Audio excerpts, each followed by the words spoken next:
Hey folks, this will be a special episode, special video, in addition to, not in sort of replacement of my normal videos. This is for Black History Month, and I'll try to squeeze a few of these videos in this month. Let's jump in. This one is about the Negro History Bulletin by Dr. Carter G. Woodson. The Negro History Bulletin, started in 1937, was a monthly printed newsletter created by Dr. Carter G. Woodson. It provided a comprehensive overview of Black history during a time where traditional education prioritized anti-Black sentiments. About Dr. Carter G. Woodson. An educator and scholar, author and historian, Dr. Carter G. Woodson devoted his life to the preservation and education of Black history. His time spent pursuing higher education taught him that the official school curriculum was designed to uphold anti-Black sentiment, only contributing to the inequities in society. He is most known for establishing Negro History Week in 1926, which led to the appointment of Black History Month that we celebrate and often commercialize today. Woodson chose the second week in February because it contained the birthdays of two major influences in Black life at the time: Abraham Lincoln, February 12th, and Frederick Douglass, February 14th. Related, born into slavery, Douglass didn't know his exact birth date, but he chose to celebrate on February 14th.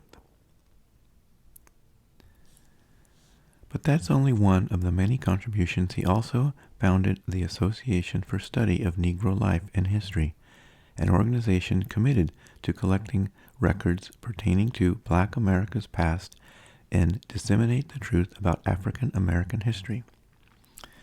Willing to sacrifice Carter G. Woodson, the father of Black history, in the Carter G. Woodson home. The organization was later renamed the Association for Study of Afro-American Life and History in 1973, and is referred to as ASLH, A-S-A-L-H, for the remainder of this article. At the request of Dr. Mary McLeod Bethune, founder of Bethune-Cook College, advisor of President Franklin D. Roosevelt, and first woman president of ASLH, I'm not saying that right, ASALH, A-S-A-L-H, from 1936 to 1951. The ASALH published the Negro History Bulletin, a monthly newsletter curated by Black leaders that provided a comprehensive overview of Black history. The resource was designed to provide middle and high school teachers with enough context to create lesson plans for their students. The February 1941 issue, for example, highlights Black history in Central and South America.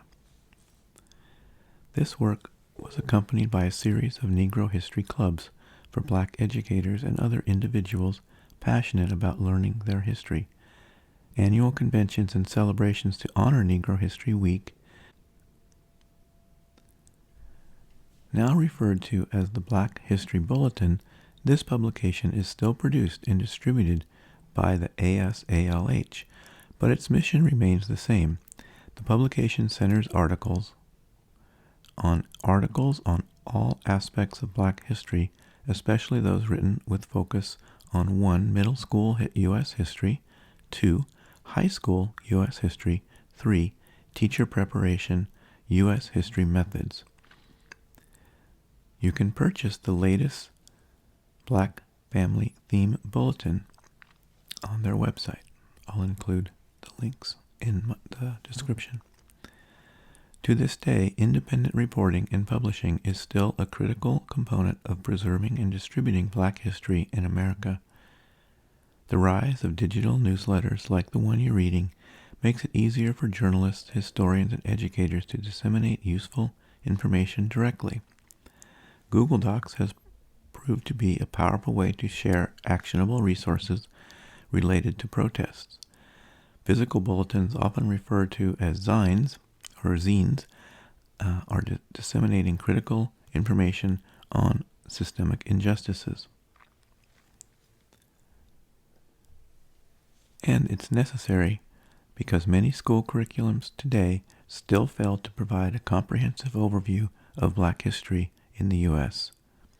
Now, states across the country have implemented legislation to limit how Black history is taught in schools. Just a few weeks ago, the state of Florida barred students from participating in an AP course on Black history because it's historically inaccurate, quote unquote, and quote, significantly lacks educational value, end quote, and conflicts with state law. That's according to NPR.